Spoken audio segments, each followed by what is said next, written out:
seconds, and then you can start the meeting.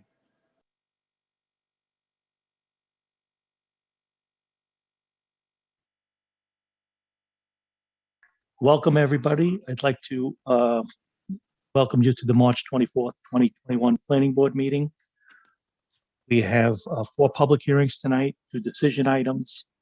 And if you would like to speak, you could register to speak for the first 4 items on the agenda. With that being said, we're going to start the meeting. First, I'd like to take attendance of the members of the board. Gary? Here. Brian? Here. Mike? Here. Tim? Tim? Here. Inez? Here. And Mr. Friedman. I'm here. With that being said, our first item on the agenda tonight is Amel Peeling, PB 2019-034, southeast corner of Carlton Avenue, which is County Road 17, and Fisher Avenue and Islip Terrace. The applicant requests a planning board special permit for a minor restaurant in a general service T district, pursuant to 68-4891A. A parking relaxation is also requested as part of the application in connection with a change of use application for a church and for the proposed minor restaurant. Do we have an applicant here tonight? Good evening. For the applicant, Joseph F. Bazell, Blander and Visconti, 535 Broad Hollow Road, Suite B4 in Melville. Giselle, if you would like, just tell us about the application and we'll proceed. Sure. The application has 2 components, a special permit concerning a new takeout restaurant, and then a parking waiver concerning an existing church. They are separate and distinct, though they tie together because they are on the same property. The property is at the southeast corner of Carlton Avenue and Fisher Avenue in Islip Terrace, has a little over 19,000 square feet, rectangular in shape, with 96 feet of width along Carlton, 200 feet of depth at zone GST. It is improved with a 2-story mixed-use building, 3,000 square feet on the first floor. The first floor has 4 commercial units. There is 1 apartment on the second floor above. It is only a partial second floor. Access is via a single curb cut on Fisher Avenue. Parking is in the rear. There are 17 spaces, and there is a 25-foot buffer to the residential property to the east. The property was developed following a site plan approval issued on December 8 of 2000. On November 4th of 2010, this board issued a special permit for the nail salon. No site changes are proposed in connection with either application. Carlton Avenue is, of course, a commercial corridor. Adjacent to the south on Carlton is an automotive repair shop. There is another automotive repair shop across Fisher Avenue on the northeast corner. Across Carlton on the southeast corner, there's a small apartment building. On the northeast corner, there's an automotive use. The application was originally heard in 2019. We were not involved at that time. Following the hearing, the applicant submitted a traffic study with counts done pre-COVID. Some delay ensued from the COVID pandemic, and the matter came back before the board on November 12th of last year. For the staff report, staff recommended certain conditions. The applicant agreed to all of those conditions. The board determined that a further hearing based on an amended legal notice was necessary, and here we are. To take the 2 components individually. As I said, two parts to the application, 1 a takeout restaurant, 1 a church. They are severable. The takeout restaurant is just that.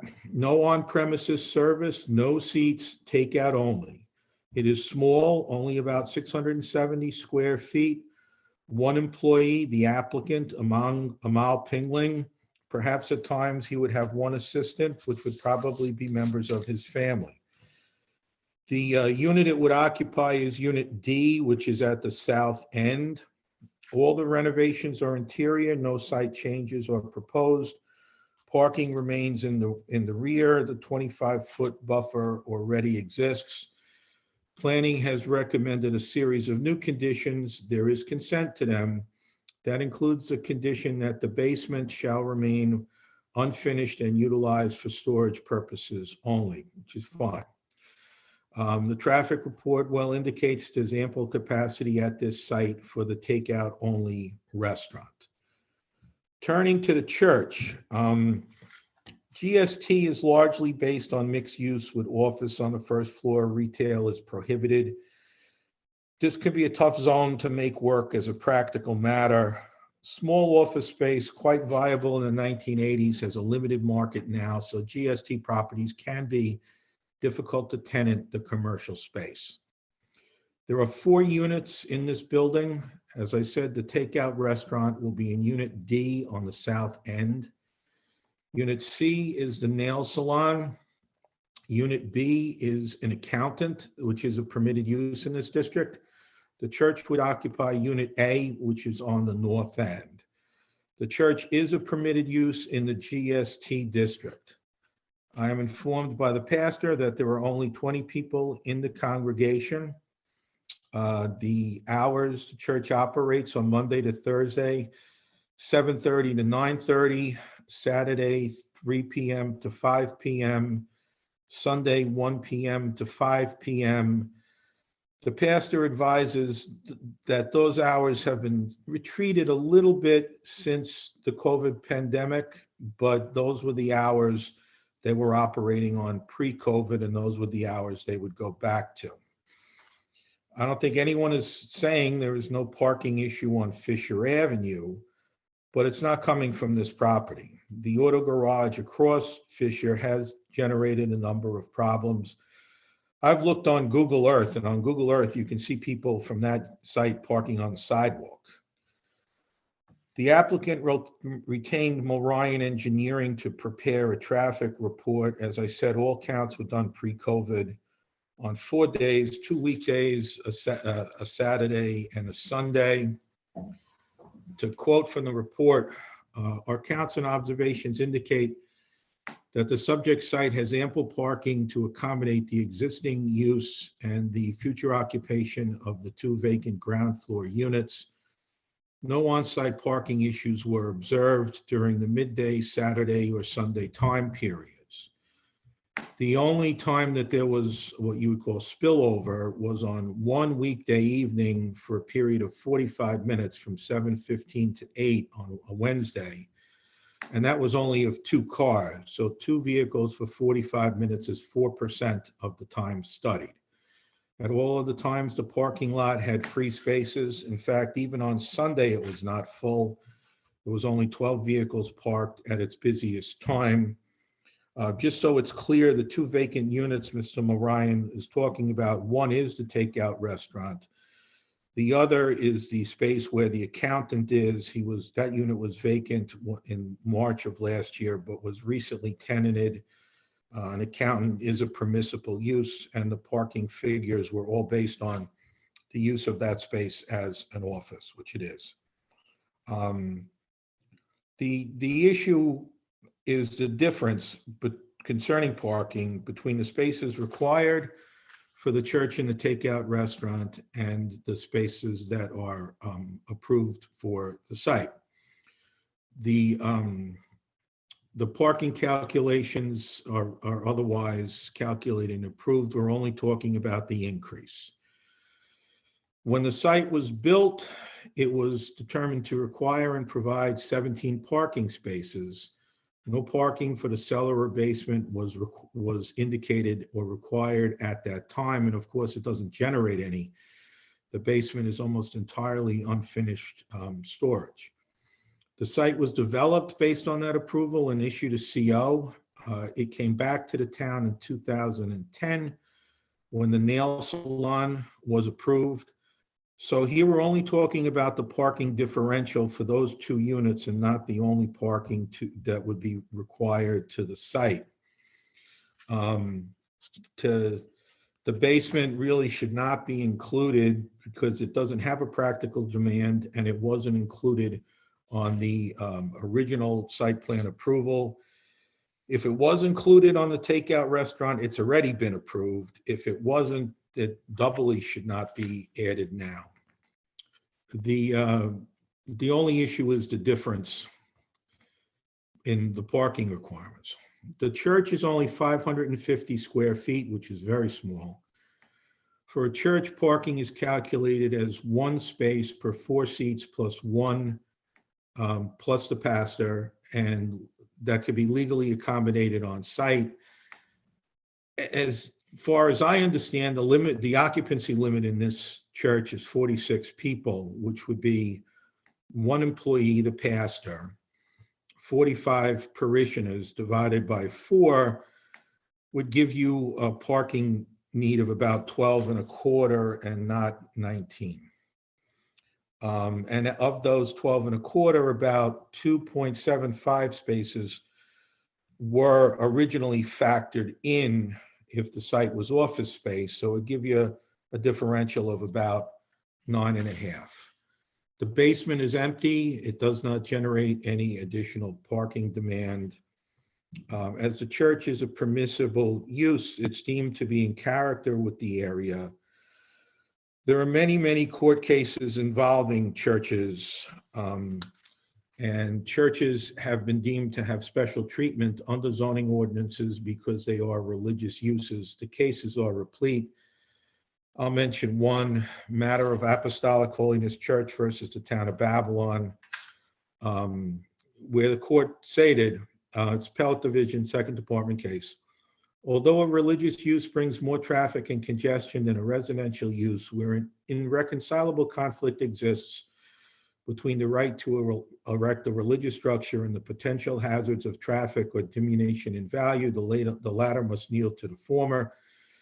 And generally, problems of traffic and congestion can be adequately addressed with the imposition of conditions.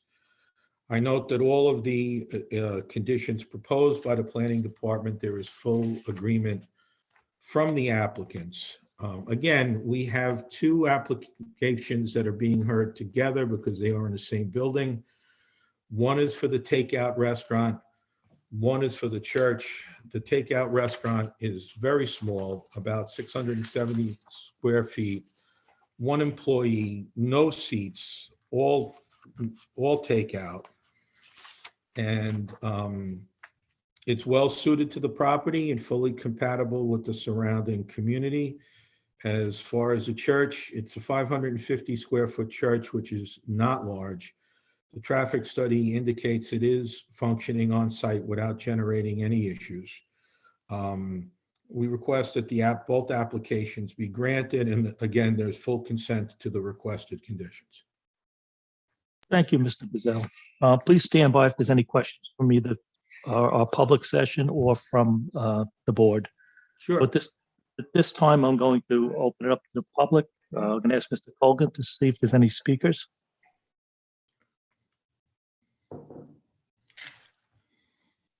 I see one. His name is Thomas Savino. Okay, Mr. Savino, we're going to have your mic turned on. You're going to be the first speaker.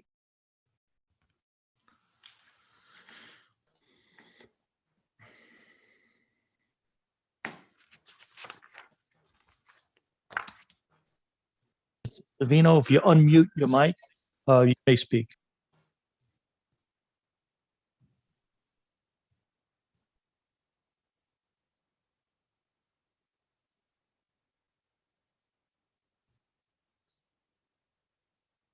Go ahead, Mr. Savino.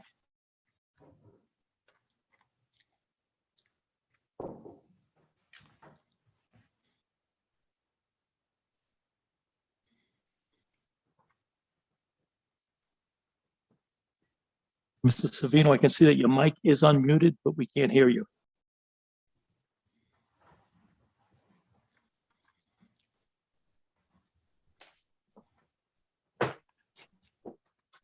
Mr. Savino, we can't hear you. You're going to have to turn your volume up or something.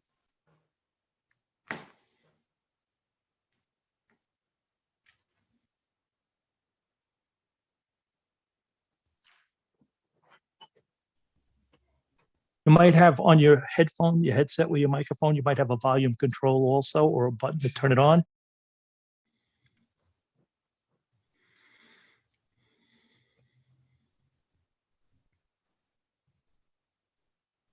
Yeah, I'm sorry, Mrs. Vito, I'm not going to be able to hear your testimony.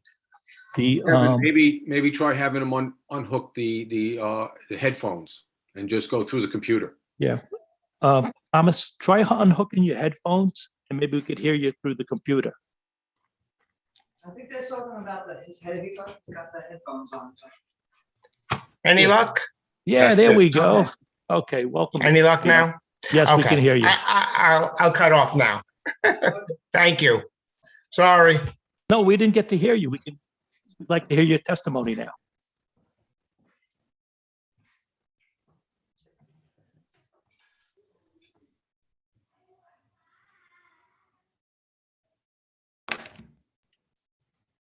Now I can't hear anything. Oh, wait a minute. We can hear you. Huh?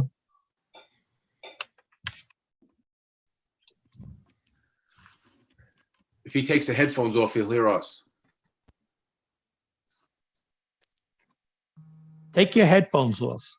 Can you hear us now? I can hear you now. And we can hear you. We can hear Okay, you. let's go. All right.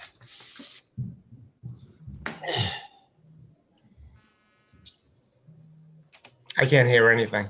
Well, nobody's speaking. I can't hear. Well, nobody's speaking. No, leave your headphones off. I don't know. We can hear you if you want to speak and just get your statement out. Go ahead. Hello, this is Tom Savino. I'm part owner of the building that what Mr. Bazell is talking about. We've been working at this a very long time. We need the business. We need the we need the occupancy, and I hope the board members can understand that. It's a very small operation. There's not a lot going on there, and it would be wonderful to have it going. Mr. Bazell, thank you very much. You're doing a great job. Thank you.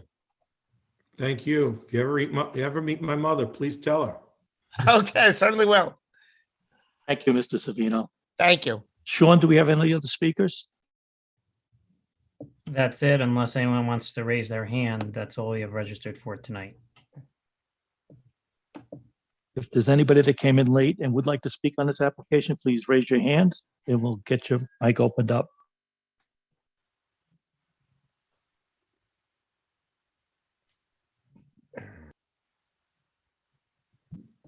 I don't see anybody.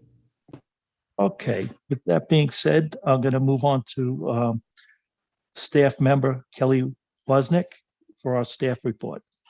Thank you.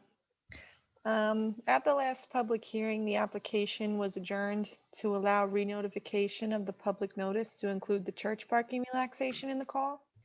The application involves a planning board special permit for a minor restaurant, which needs associated parking relaxation, and then the parking relaxation for the church use, which is currently operating without a CO. The only two tenant spaces operating the building are the church use and the nail salon when the parking study was conducted. Based on these statements heard from neighbors at the previous hearing, the provided parking study and the parking relaxation percentage required, this site seems to have inadequate parking for the current uses. Out of all the proposed and current uses, the church requires the most parking at 19 stalls. The proposed minor restaurant will require 8 stalls, an addition of only 4 stalls from the previous use, and will be a takeout style restaurant with no seating. Based on the parking concerns for the property, planning feels the minor restaurant portion of the application will not adversely affect the overall parking, and peak times wouldn't conflict with future office uses should the vacant tenant spaces be occupied in the future. The church use, however, does require more parking than is provided on site for the whole building. Therefore, 2 sets of conditions have been prepared. One granting just the minor restaurant portion of the application, and the other one granting both the church and the restaurant uses, should the board feel the application has addressed all concerns regarding the parking. Thank you, Ms. Wozniak. Do we have any comment or questions from the board? Yes, Kevin, I have a question. Jari? Sean, can you put your screen back up with the site plan with the parking calculations?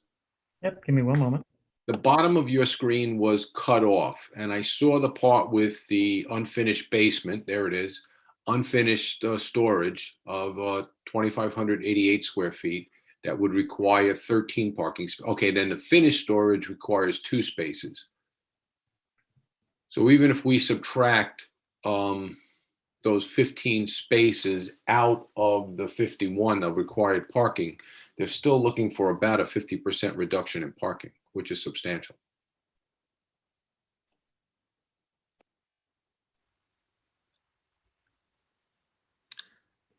Obviously, most of that is the church. Mr. Bizzell, we're going to get all our questions out and then we'll come back to you. Do we have any board members that want to have any other questions? Mr. Bruno?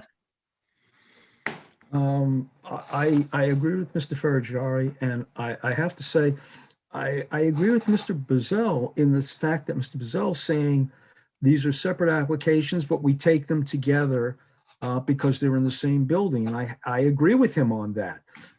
You have to look at the two together. You can look at one and say maybe it works. You can look at the other and say maybe it works. But together, I'm having difficulty seeing how they both work. As much as I dislike saying no to a church in any way, shape, or form, I'm having difficulty with the parking relaxation, especially when I look at it. I say to myself, as Mr. Bizzell has also just said, is that it's the church that's really adding the problem. If that church wasn't there, I could be comfortable with the parking relaxation for the minor restaurant, because yes, in a center this size and with it being, it's a minor restaurant, but it has no seats. There's a turnover of the cars. So I have to say, I can see where that, if the church didn't exist, I would be supporting that application. The two of them together, I personally don't see how that works. And I'll be blunt, I'm not in support of the two of them together. Thank you, Mr. Bruno. Do we have any other board members that would like to comment? Mr. Chairman, I have a question. Moriarty? Thank you. Mr. Bizzell, has off-site parking been considered by the church? Obviously, there's it's not a daily use.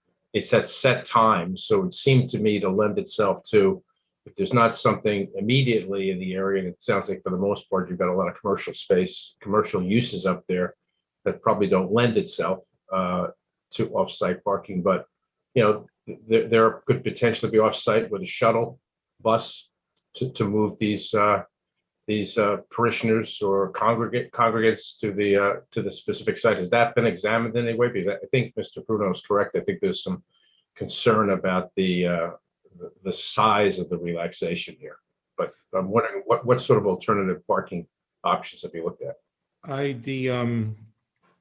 My representation of the church is limited to this application. I do not believe they would have the resources to run any kind of shuttle bus, nor do they own one or have the resources to acquire one. And then they need to park it. Most of the sites in the area are commercial, you know, other than the residents to the east. When you talk to the church, there's a significant language barrier in speaking to the pastor. But from their perspective, they feel that they produce about 5 cars for 20 people. And that's kind of how they look at it. I could understand the situation where the board is also looking at the future, but the church is kind of looking at itself as it exists right now. Right. The other question I have, Mr. Bizzell, you mentioned the second floor. Is there an occupied apartment? There's one apartment on the second floor. You could see it in the calculations. Okay. And it's currently occupied, so it's not. It's been in use for some time. Yes, it has been in use. There's a little bit of a question as to how many bedrooms it has. It's calculated at its max, which would require 4. May only require 3, but this case does not turn on one required parking space. Right, understood. All right, thank you. Thank you, Michael.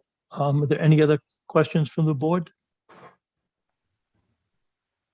Mr. Matamore? I have a question for Mr. Bezell. Has it been discussed, Mr. Bezell, taking the position of staggering the use of one or the other, and probably the church, so that they do not utilize the parking that is available at the same time? I imagine that's been discussed with planning and probably was not worked out. That's the only thing that, because it would seem to be a possible solution to the problem. And can it be therefore regulated in such a way with covenants that there would never be a shortage of parking? Many of us have a preconceived notion that churches meet on Saturdays or Sundays, or mostly Sundays. That may not be the case here. I don't know the hours. I might have missed something so far in the paperwork, but has that been discussed, and is that a possible solution to the problem? I mean, the church meets basically Saturday afternoon from around 3 to 5 and Sunday from 1 to 5. The weekend parking counts, the lot was never full, but they also meet during the week from about 7:30 to about 9:30. And that was the one point where the lot did get full. I don't know if staggering, would the church give up its weekday meetings or move them to where they had to end at 10:30 at night? I don't want to say they'd be prepared to do that. You know, we haven't really gotten into that kind of nitty gritty. It's difficult because of the language barrier, but they set their hours based on the needs of their congregation. And this is the hours that they have. I see. Thank you. Thank you. Any other comments from the board? Yes, Mr. Vice Chair. I have Go one. ahead, Mr. Farrar. Yeah, the objection seems to be not to the use of a church at this location, but more the parking issues that it creates up on Fisher Avenue, which is unfair to the residents that live on that block. It's been mentioned that the church is applying for COs. Besides the parking relaxation, are there any other violations that this church has? Not to my knowledge. That's being handled by the architect, not by me, but to my knowledge, there are no other violations the church is dealing with. Kelly, do we know of any other outstanding issues that would hold up a CO besides the parking? I don't know of anything currently. I could definitely check with the fire marshal's office, but I don't think that the violation of the church was even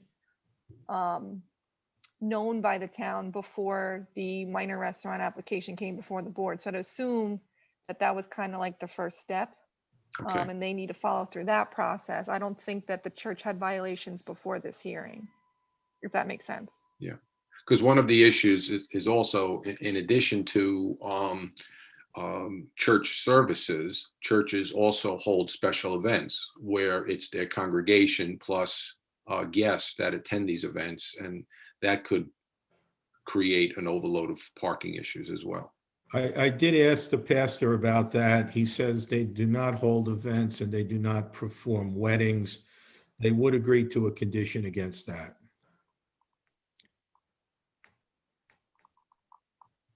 Okay, thank you, Mr. Bizell. Do we have any comments from the board?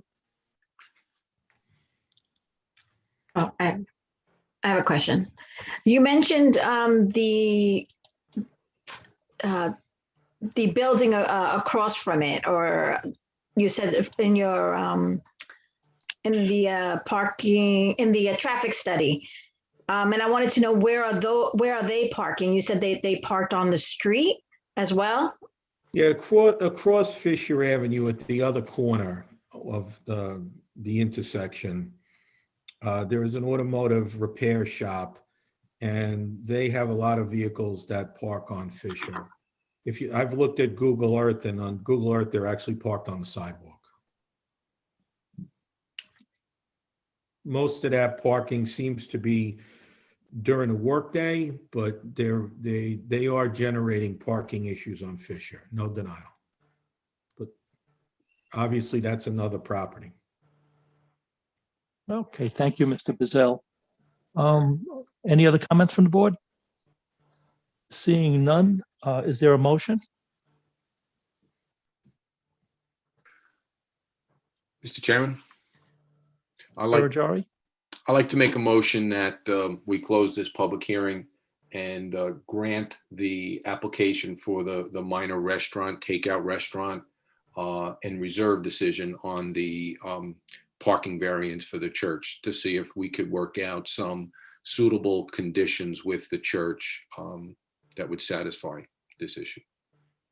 Okay, I have a motion from Mr. Farajari to close the hearing, the public session, to grant the minor application for the church and to reserve, to grant for the minor restaurant, Yeah, the minor restaurant. right, and to reserve on the church application. Reserve on the church right now. See if we can continue our Yeah. discussions with them and come to some common ground. I'd I like have to- a second by Mr. Bruno. I'd just like to say one thing, though. I think Mr. Farajari probably would want to include the parking relaxation for the minor restaurant in that. It's the special permit and the parking relaxation, Mr. Farajari? Yes, if the parking relaxation is required for the minor restaurant. I was under the impression that it was only required if the church was included. No, I believe there are a couple of parking, so 3 or And 4 if that are that's necessary. the case, then a minor relaxation for the parking relaxation for the minor restaurant as well. Okay, I would so we have a second that. motion to close the application, grant application for the restaurant with the parking relaxation and to reserve on the church. I have a second by Mr. Bruno. All in favor? Aye. I- Absent? Abstain? It passes. Thank you very much. Thank you, Mr. Brazil. Thank you.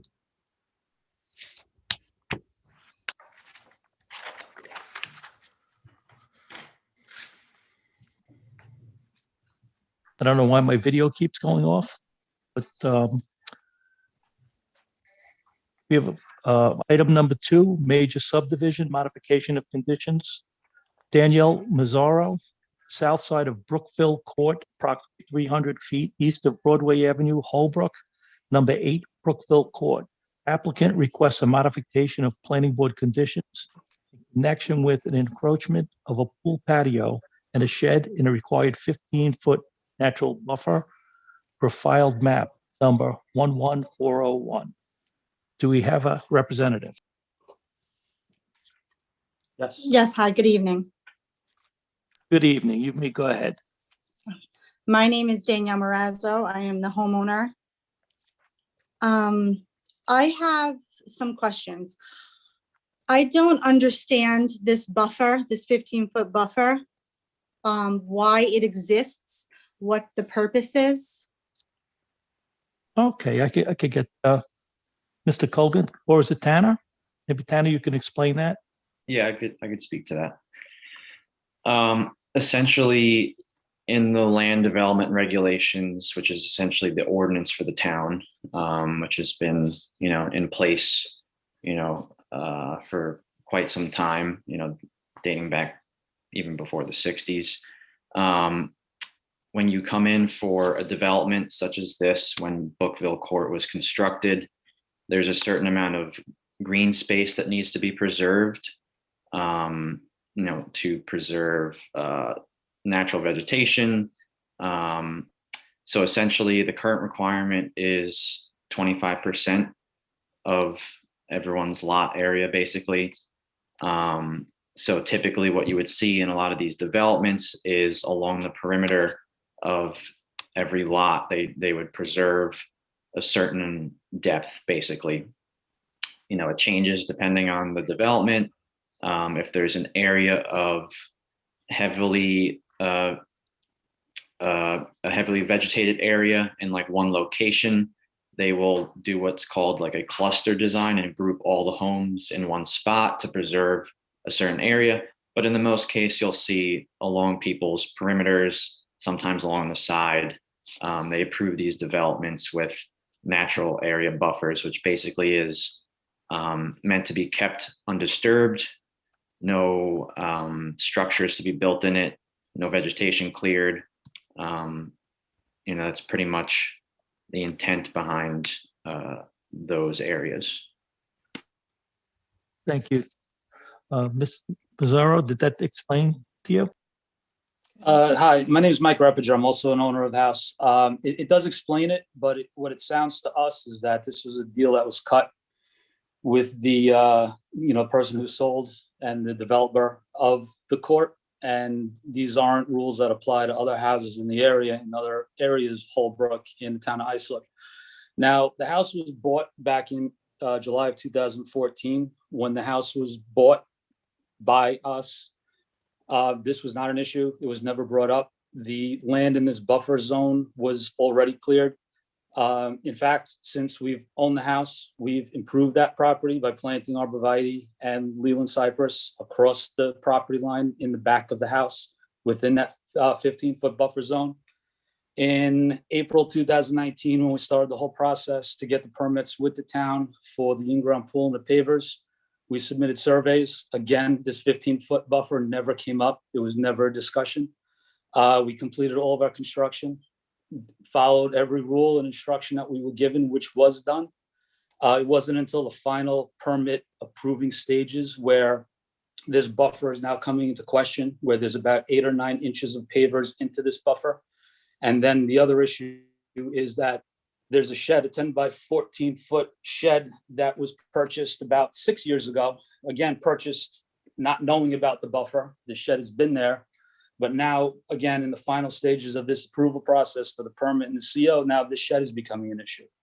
So that's the problem why we're here tonight and trying to resolve it. Okay. Yeah, I think we all have a clear understanding of what's taking place, but let's see how we can resolve it. So I'd like to see, this is a public hearing. So Sean, is there any speakers?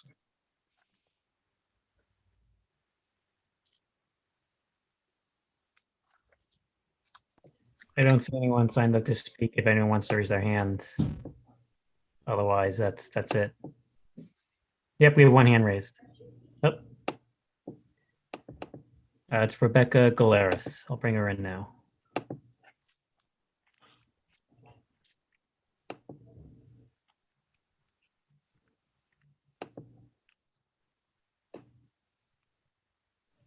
Can you hear me? Yes, Ms. Galeras, we can hear you. Go ahead and speak.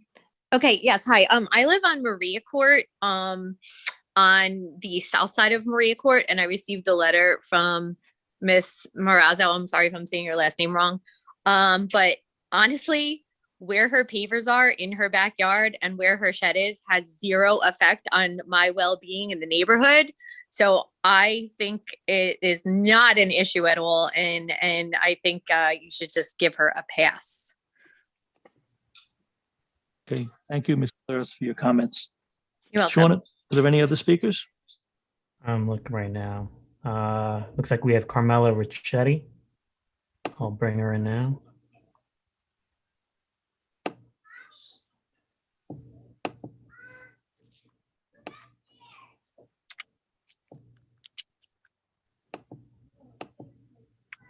She's in.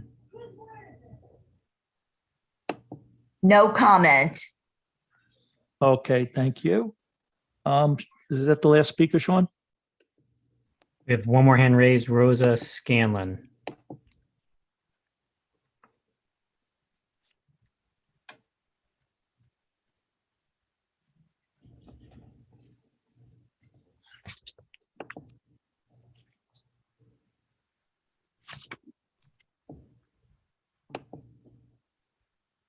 She's in. Ms. Scanlon, if you could turn your mic on, you could hear your testimony.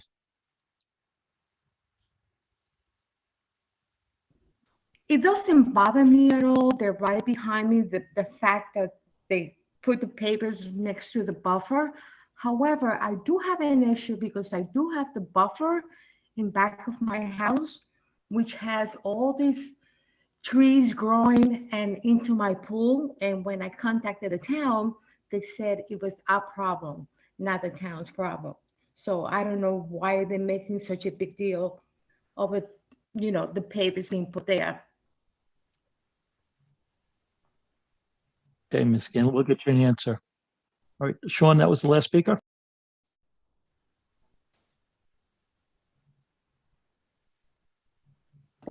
Yes, I believe so. I don't see any other hands raised. Okay, with that, we're gonna go to staff member Tana Gonzalez for staff report. Thank you, Mr. Vice Chairman. This Residence AA parcel is lot number 6 on the map of Whitford Glen, which was an 8-lot major subdivision filed in 2006. The property, as you can see on the survey before you, is improved with a 2-story single-family dwelling, CO'd in 2007. The applicant, who was not the original developer, applied for an in-ground pool permit at the building division in May of 2019. The zoning division subsequently received the as-built survey in November of 2020 and denied the sign-off as a portion of the pool patio was built into the required 15-foot natural buffer, as you can see, along the rear property line. There's also a 10 by 14 shed in the southeast corner of the property as well. After further research and discussion in order to stay consistent with prior applications of similar nature, which the board has heard, several of these within the past year or so, it is recommended to relocate the shed out of the buffer, replant the area with a mix of arborvitae, and obtain a permit for the structure, as it does require a permit to the shed, because I believe it has electric line routed to it. The patio pavers, which are at grade and only encroach a couple feet, are not a significant impact. Based on this, staff recommends the board grant the application subject to the attached conditions, which reflect that remediation. And I'm happy to answer any questions that were brought up, or if the board have any questions as well. Okay, thank you, Mr. Gonzalez. Just stand by if we have any questions. And also, Mr. Gonzalez, if the shed is moved out of the buffer zone and they don't have electricity, they don't need a permit for that, do they? Correct. The only reason it needs a permit when you have one shed is if it has electric running to it, plumbing running to it, or it exceeds a certain size. But at that size by itself, it would not need a permit, but because of the electric, it does. Okay, and if they're relocating it and don't put electric, they don't. Correct, yeah. Okay, do we have any board members that would like to speak or comment on this? Could I comment to that, please? Let's hear from the board first, and then we'll come back to you for some Kevin, questions. Kevin, I have a Brian. question. And it just goes to the timeline as the applicant explained it. The survey that we're looking at right now clearly has a 15-foot buffer. This is a buffer that was put in when the subdivision was approved. It should be listed on the deed for the property. So when someone purchases the property or sells the property, that should come up on the title search. And it should show up on any surveys for the purchase or sale of the property as well. Now, when this applicant applied for the pool permit, which they did, and they received it, it was reviewed by the town. Did that 15-foot buffer show up on that survey, or did the surveyor miss that at that time?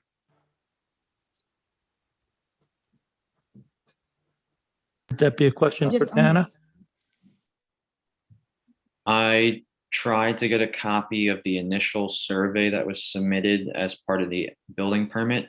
I haven't gotten anything back from records. I mean, if the applicant can speak to that. As far as my own research, every scanned file that's on this property, based on the CO for the house, the filed map, even the CO, they reference covenants on the property. Well, the surveys for the the house, the as-built for the house, all those permits show the buffer. The CO references the major subdivision and having covenants on the property. It doesn't specifically mention the buffer, but that stuff should come up during a sale of the property. In a typical sale. I mean, that's part of my question. I mean, at the time the applicant purchased the property, the surveys that they received would have clearly shown the 15-foot buffer, and their attorney had an obligation to explain what covenants and restrictions are on that property. You never explained about the buffer. Okay, I don't know if the applicant would like to speak to that. Yes, please. So two things I want to touch on. As far as the survey that's on the screen now, that is the one, obviously, including the pool and the shed. So when we initially applied for the permit, we hired an expediter to do a survey and submit the paperwork to the town. That 15-foot buffer was not on that survey, as Tanner's saying that he doesn't have that either. As far as the attorney goes, when the house was purchased, it was never discussed as far as any covenants or buffers at that time. So we didn't know about it. Again, when you look at the backyard, at the time the house was purchased, the land was completely clear. Now to go back as far as the shed, when it was discussed about the electric, there was electric running to it. The electric's been disconnected and there is no electric running because when we did the pavers and we did the pool company came in and everything got torn up in the backyard and got taken down. So there is no electric to the shed right now. And as far as moving the shed, it's not as simple as just moving it out of the buffer, because the part that really doesn't make sense to me is the point of keeping the buffer is to have natural trees and landscaping along the property line. We have the shed tucked in the back corner. Aesthetic wise, it looks good where it is. What we would have to do to move that shed would be take it from that buffer. And unless that shed is going to be put smack in the middle of the person's backyard, which is unrealistic, to move it anywhere else, we would have to cut down other trees to move the shed and then replant trees back into that buffer. So to do something like that doesn't seem very reasonable to me. The only other possible place this shed could go would be straight to the front of the property line, where the fence is leading to the backyard. And again, aesthetics to the neighborhood, to the other neighbors, that looks worse than where it is tucked in the back corner. So where, Tanner suggested moving the shed and replanting, landscaping in the shed's place, that's fine, but I'd have to cut down other trees to move that shed to where, he's suggesting, which it just does not seem reasonable. Okay.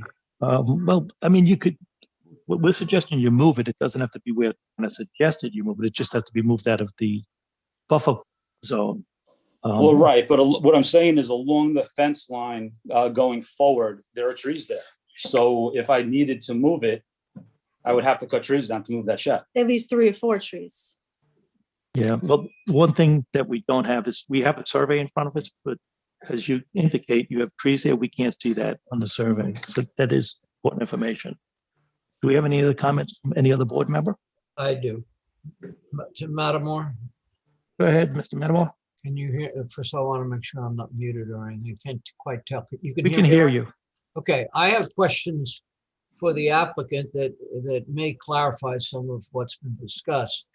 The part about no electric in the shed is, I think, at least a factor that should be thought about immediately, and I think that's to the east. The aerial that I'm showing, and I don't know the date that it was taken, is a vacant parcel. Is there a house there now, or was there ever? It doesn't look like there's a house on the circle to the east of you. Is that true? There's not. It's still woods, and there's no house next to us.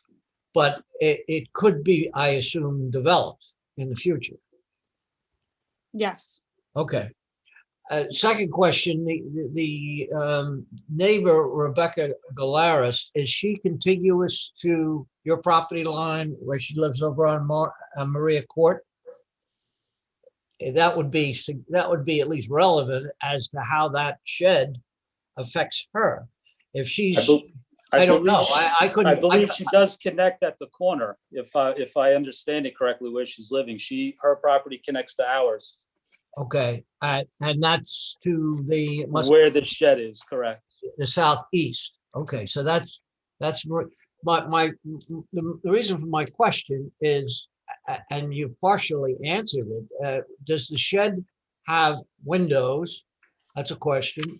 And when it did have electricity, I would think that the part of the reason why they are buffers that are created in subdivisions is the question of the problems of light being detrimental to the quality of people along your border. But you're saying it doesn't have electricity. It would seem to me if it doesn't have electricity and you're willing to covenant that it doesn't have electricity, there may be an opportunity to at least consider that. I also, and this may require an adjournment, I wouldn't bet the ranch that that buffer was mentioned in the deed or paperwork that you maybe should have seen and didn't, or your attorney didn't see it and didn't. If it is, however, in there, that might be a different factor. So there's a possibility that if that becomes critical, and I think you mentioned that the barn has been there, I'm sorry, the shed has been there for 6 years.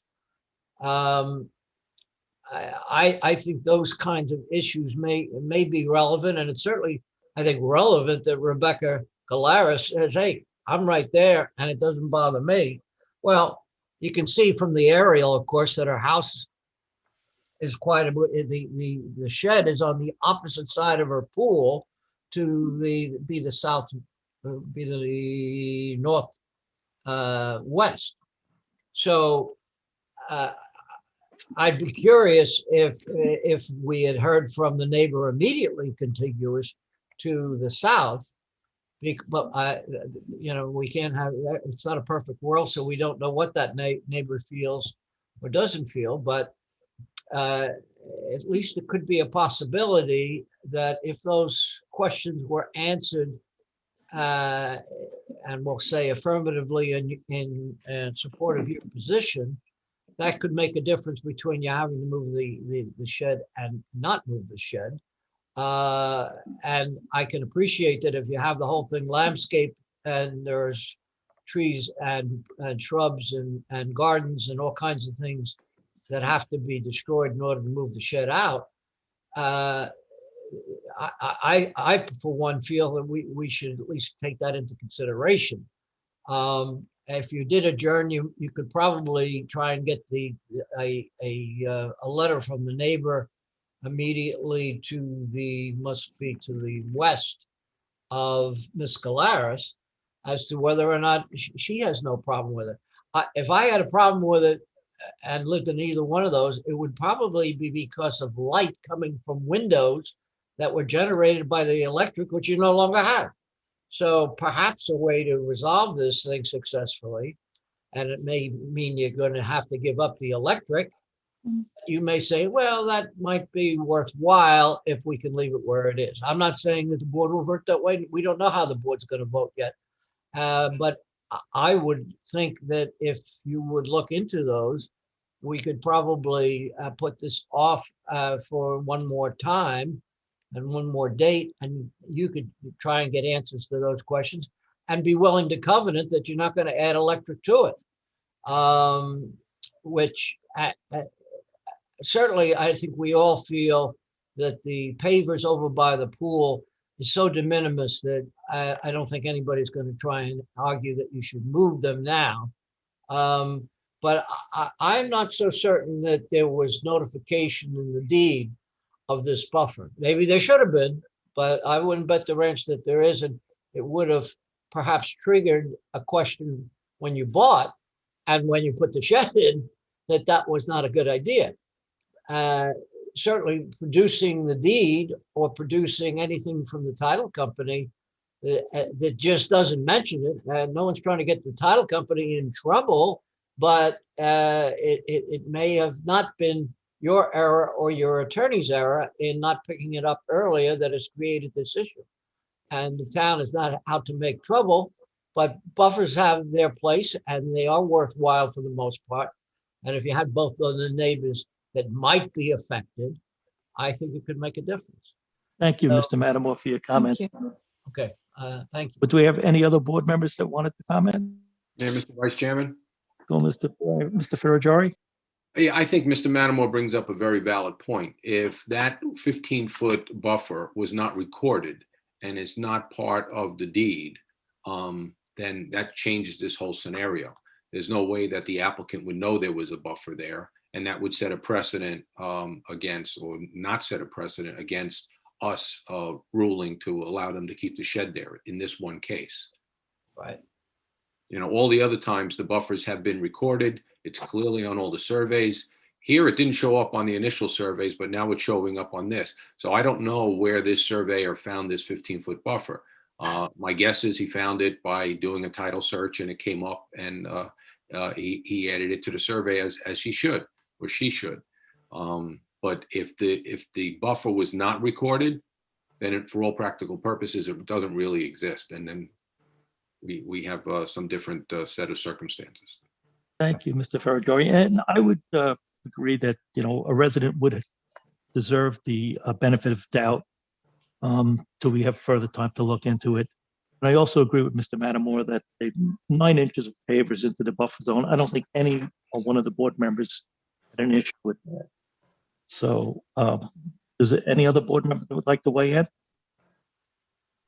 No, actually, Mr. Vice Chairman, just an observation. Yeah, I would agree that the pavers are de minimis. It's not an issue. The only issue that, or concern that I think still exists is this shed. You know, we are concerned about setting a precedent, and that's the principal concern I think that the board is raising right now. There are buffers throughout the town. Your very same neighbors have these exact same buffers. So we're just trying to enforce what's currently in place. To Mr. Ferragori's point and Mr. Matamore's point, if you weren't on proper notice and if it was not properly recorded in the deed and you weren't made aware of that, then that's a significant mitigating factor. And I think it allows us to, you know, potentially get through this issue without setting a precedent that allows, you know, every one of your other neighbors to now start building on their buffers, and not just in Holbrook, but throughout the town of Islip. So that's what we're trying to balance here. And I think Mr. Matamore's suggestion of going back and pulling a couple of additional pieces of paperwork and presenting that might be helpful in resolving this. We understand that. And, you know, one thing I'd like to add is we will keep the electric out of the shed. That's not a question. It's not active right now. It's not running, and we have no problem going forward and not doing that. But there's one question I do have for Tanner. It may be helpful to the board that we did submit photos of the shed and of the landscaping in the backyard and of the plantings within this buffer. I think the board would have a better understanding of what we're talking about if Tanner could put those photos up onto the screen for you to see, so you know what kind of shed we're looking at and know about what kind of plantings already exist in the buffer. And is that something you could put up? Yeah, I have to hold them for my email. Just give me 1 second. But I do have them.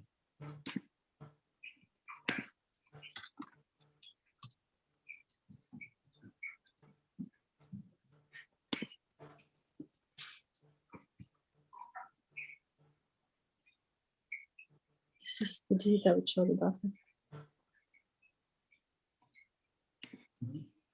There's no mention of a buffer.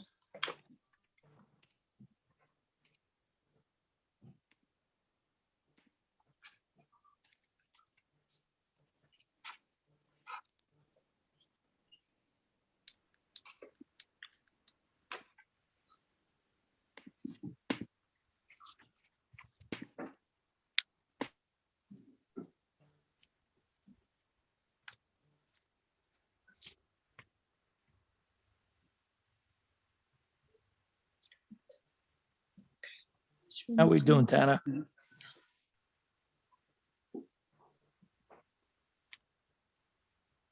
Sorry, for some reason they're not loading it. That's I do okay. have them, though. I can send them to all the board members through email afterwards. Okay, well, from the testimony that we heard from the board members and everything, I don't know that we'll have to see those tonight. Right. I have a feeling that, you know, this might be preserved so that we could take a better look at it. So with that being said, do we have a motion? Mr. Vice Chairman, yeah, I'd move to close the hearing, the public hearing, and reserve decisions tonight, giving the applicant some time to pull some items together that I think would be useful for us to reserve, and also for us to see some of the supporting documentation that Tanner has been provided. So I have a motion for Mr. Moriarty to close the hearing and to reserve decision tonight to give the staff time to look through the applications and see what we can find. Do I have a second? I'll second. A sec. I have a second by Ms. Cruz. All in favor? I, Any opposed? Abstained? Passes unanimously. So, Mr. Mazzaro, it's reserved, which means we'll bring this back as soon as we can, possibly the next hearing. It'll give us time to go and go through the paperwork and see if there's something we can find to help, of course. Mr. Vice Chair? Yes, Mr. Fergo. Yeah, just as a point of information to the applicant, you should go through your closing documents to see if there's anything in your deed or on the survey that you were presented at closing. And if you can't find anything there, the county clerks will, keeps all those records. Anything that's recorded is recorded in the Suffolk County Clerk's office. So you should go there and see if you can get the information on your property. Thank you. Thank Appreciate you. it. Okay. Next hearing, public hearing, Long Island Muscle Car Garage, which is item number 3, PB 2021-007, the west side of Knickerbocker Avenue, 436.51 feet north of Church Street, Bohemia. The building is 70 Knickerbocker Avenue. The applicant requests a planning board special permit for a vehicle repair shop in the Industrial 1 District, pursuant to 68-3401B. Site plan modifications may be requested as part of this application. Do we have an applicant?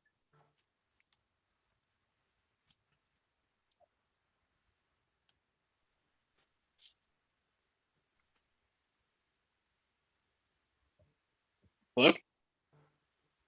Oh, let's start. Cordova. Yes, Mr. Cordova? Hi, yes, my apologies. I was just hitting all the accept buttons to connect. Oh, try that again.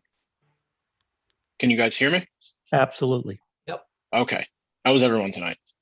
Fine, then. We're doing Good. fine. Good. So as per the application, my client Randy of Long Island Muscle Car is looking to. Oh, sorry, I keep getting an error. To special permit application for his repair shop, which specializes in classic and historical muscle cars from the 1950s to 1990s. As per the conditions, which for the site agreement, the property owner of the property has agreed to the conditions, which I sent over.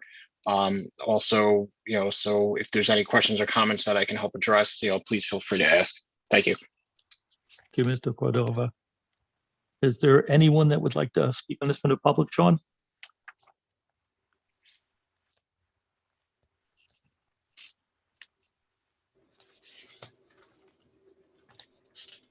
Mr. Vice Chairman, this is Wendy. I do have one gentleman, Mr. Randy Daltrey. I'm going to bring him in right now.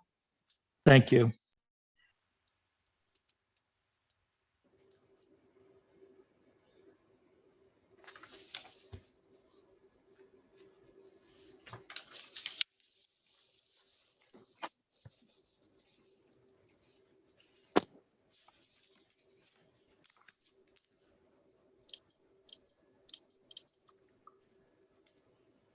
Mr. Beltry, are you there? Yes, no comment, just observing. Thank you. Okay. Wendy, are there any other speakers?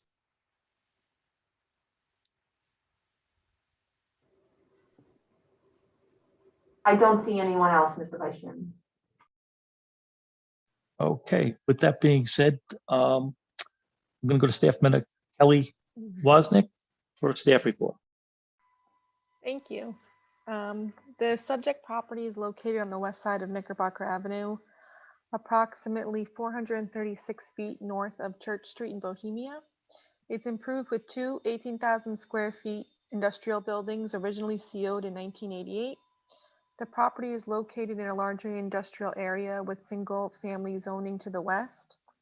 Tonight, the applicant wishes to obtain a planning board special permit for a vehicle repair use for the easternmost tenant space in the southern building on site. The proposed repair use is approximately 2,800 square feet and will specialize in engine and performance work. on historic and classic cars. There will be no painting or body repair conducted. In addition, client vehicles are only stored indoors overnight, given the high value and collector grade of the vehicles. Vehicles are moved in and out of the garage during the work hours of 9 a.m. to 6 p.m. Tuesday to Saturday only. The site is in generally good condition and has maintained the required residential buffer to the west. However, there are some required plantings missing, and dumpsters can be found in the landscaped island. In addition, this property hasn't obtained a single CO for any of the uses on site. So based on this, planning recommends the board grant the application subject to the attached conditions, which requires the owner to submit CFC applications for all the uses on site before a CO can be issued for this special permit use, and requires the owner to bring the site into compliance with the most recent approved site plan, which includes relocating the dumpsters into the required dumpster enclosures. Thank you, Ms. Wozniak. Mr. Cordova, did you agree to those conditions? Yes, I reviewed the conditions with the property owner as well as the tenant. I've had a discussion with the property owner, and I mean, being that they signed off, they agree that they will work with JM2 Architecture to put in applications for COs or CFCs and site improvements to the property as well.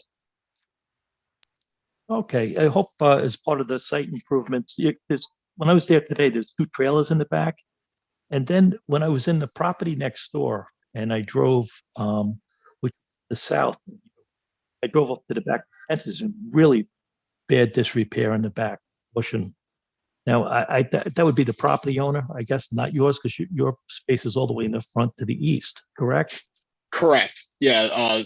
For this special permit, he's all the way, he's street side. So he's on the easternmost. I would definitely address the concern to the property manager and be sure to address those conditions immediately. Thank you, Mr. Cordova. Do we have any board members that would like to speak?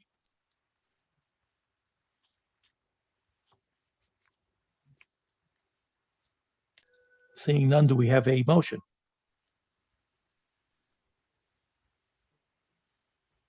Mr. Matamore? Yes, I'd make a motion that we close the hearing and grant the application, paying particular attention to the site issues just mentioned, that covenants be drafted to take care of those issues. And that would be my motion. Thank you, Mr. Matamore. We have a motion to close the hearing and grant the application subject to the CNRs. Do we have a second? I would second that, Mr. Chairman. Seconded by Mr. Moriarty. All in favor? Aye. Aye. Well, it's unanimous, so there's no opposed or abstained. It is granted. Thank you. Item number 4. Thank you, everyone. Thank you, Mr. Cordova. Have a nice night. Thank you too, everyone. Item number 4, public hearing, Long Island Cigar Inc., PB 2021-009, northeast corner of Sunrise Highway, County Road, or State Road 27, in Walnut Avenue, Bohemia. 4769 Sunrise Highway is the address. Applicant requests a planning board special permit for an assembly and social recreation hall in order to permit eating in a cigar lounge in Business 1 District pursuant to 68-272.1H. Site plan modifications may be required as part of the application. Do we have an applicant? Yes, good evening, Mr. Chairman, Vice Chairman, members of the board. Steve Bertolino, 130 West Main Street, East Islip, New York, for the applicant. As you saw from the call of the meeting, this is the Business 1 District. We're going for a permitted use of retail. And as you know, we're here for the public assembly special permit. So the cigar lounge will seat 16 people inside, and we're really making no changes to the site plan, which has more than adequate parking. This particular site has 4 tenants on it, multi-tenanted facility. And fortunately, the tenants seem to have alternating time periods of the day. So the Long Island paneling and the salons generally operate on the busy periods when the Steakhouse, Kelly's Ale House, and hopefully the cigar lounge are going to be the busiest. So even though we're a little bit short on the parking spaces, it doesn't seem to be an issue. There's never been an issue there before. This was a retail location, so we're not looking to change much on that side. And we believe that it's a good application. I'm going to try to keep it short and sweet. If you have any questions, please feel free, obviously. Thank you, Mr. Lino. This being a public hearing, Sean, or Wendy, do we have any speakers?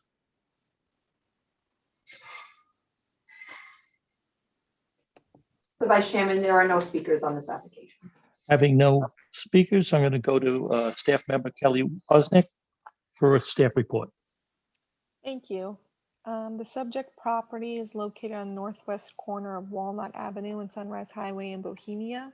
It's improved with a 24,000 square foot multi-tenant commercial building with Long Island paneling as the most notable tenant.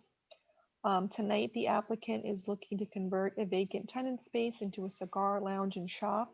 The lounge will have 16 seats where customers can smoke cigars.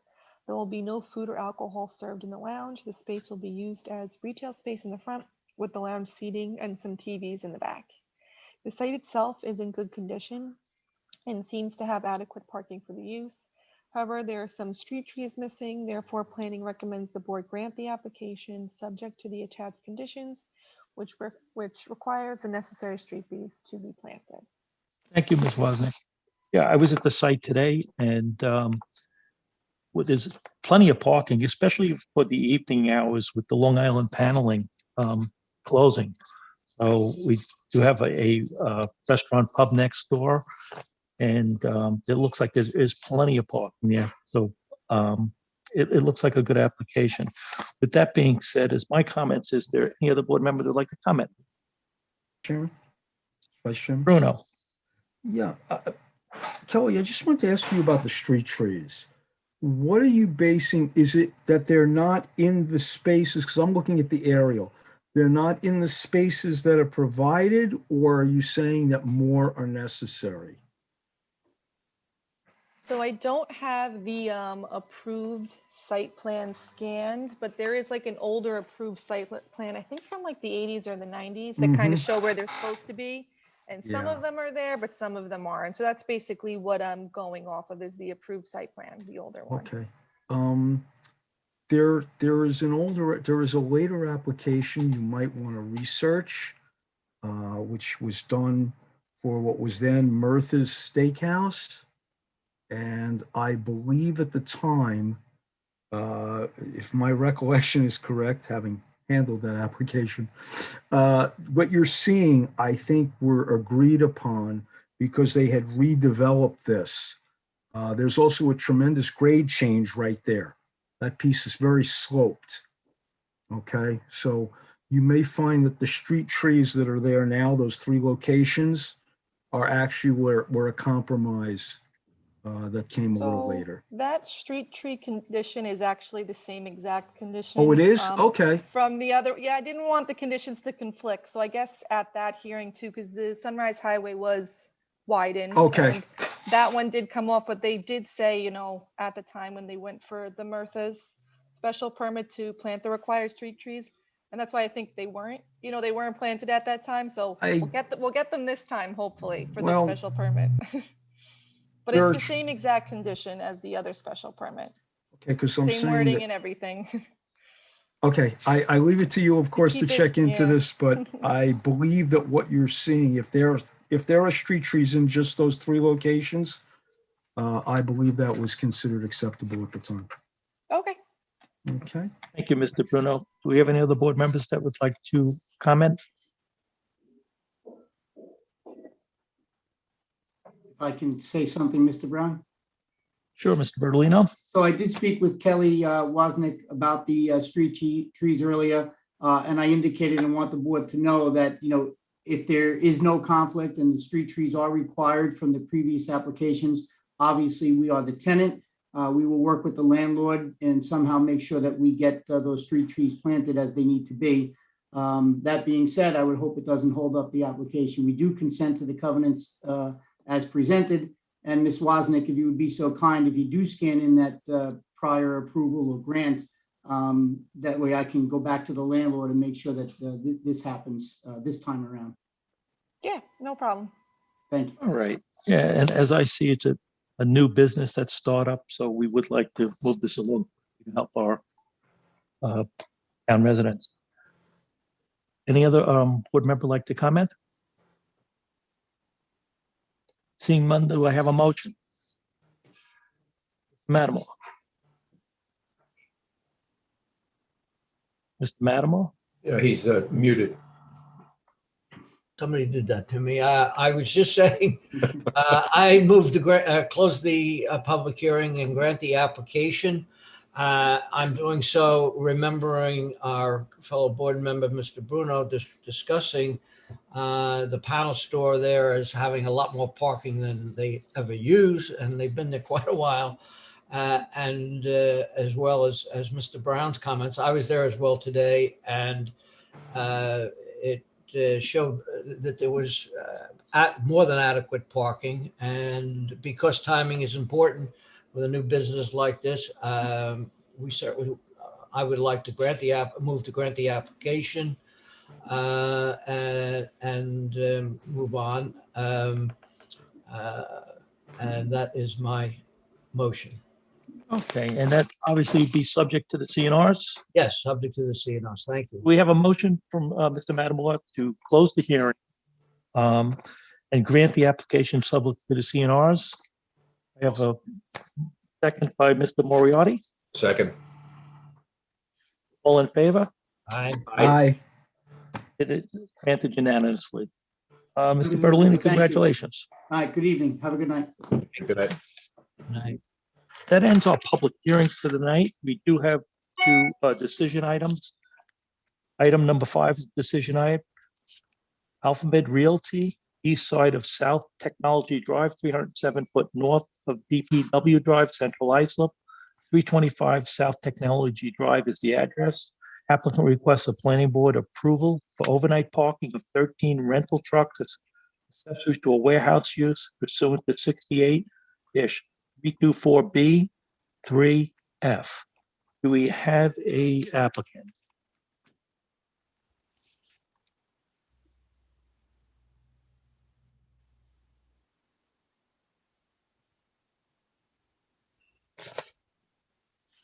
Yes, this is Josh Seiden from Okay, LMJ Management.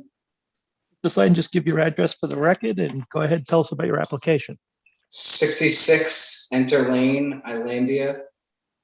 The application is for Alphamed Bottling. They're looking to obtain a tenant in their proposed shell build out, which we're actually in the process of filing for 2 tenants for with the building department currently. Currently, they're looking to get multiple on-site overnight parking for trailer storage. Okay. Now, this not being a public hearing, I'm going to go to Ms. Wozniak for a staff report. You again. The subject property is located on the east side of South Technology Drive, approximately 300 feet north of DPW Drive and CI. The site is located in the Central Islip Plan Development Research Industrial District and recently received site plan approval to construct a 90,000 square foot warehouse manufacturing building. Tonight, the applicant is looking to utilize the southern portion of the site to park 13 rental trucks overnight accessory to the warehouse. The trucks will be parked in the side yard over 50 feet from the street and will be screened from view by evergreen plantings and fencing. In addition, this portion of South Technology Drive is located in an area that is not highly trafficked. The applicant will need to submit a site plan amendment for the new parking layout.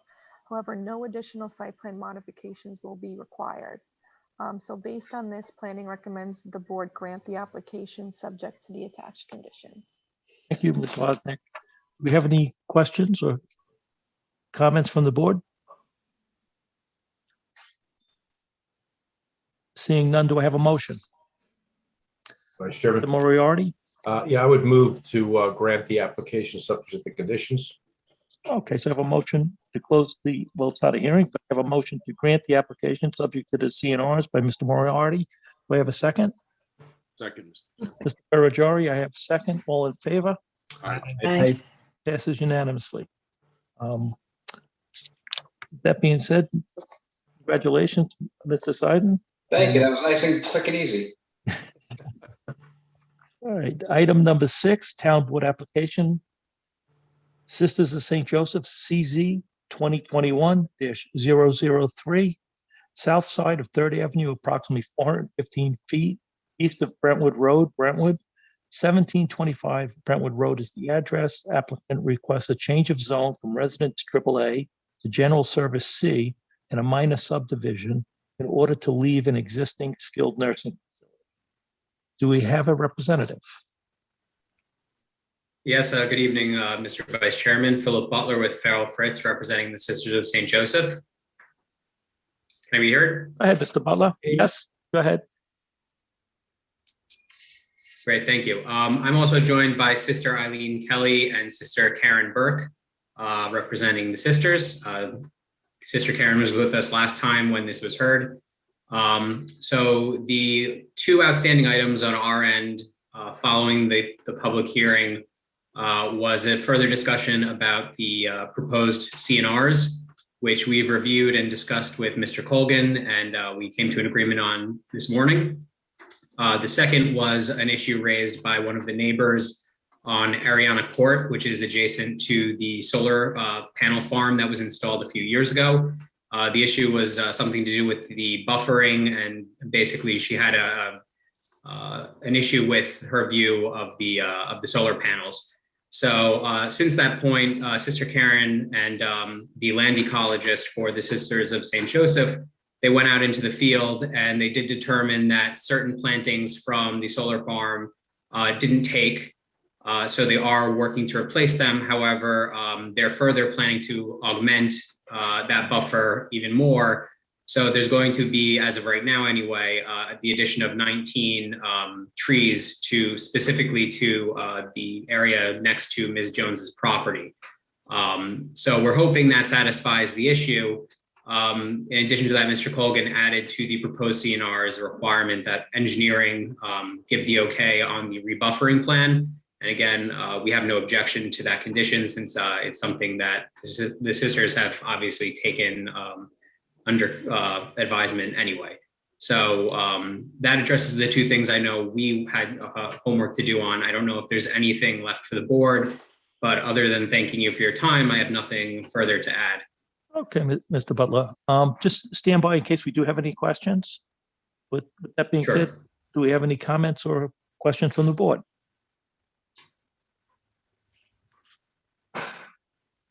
Must have done a good job, Mr. Butler. I don't have any questions. I think Sister Karen did the work. Very good. That being said, would I have a motion? Mr. Matamore? I would make a motion to grant the application, and just with the comment that they've acted very responsibly and quickly, and I'm sure they want to get going. So we on the planning board would like to see that happen as well. So I move to grant the application, subject to the covenants that are already been worked out. I have a motion to close the hearing. Well, it's not a hearing. I have a motion to grant the application subject to CNRs. Do I have a second? I would second, Mr. Chair. By Mr. Moriarty, all in favor? Aye. Aye. Anybody opposed? Passes unanimously. Congratulations. Thank you very much. That being said, do we have a motion? Make a motion to adjourn. By Mr. Moriarty, by Mr. Ferrajardi, adjourned, seconded by Mr. Moriarty, all in favor? Aye. The planning board meeting is adjourned tonight. Have a good evening. Have a good meeting.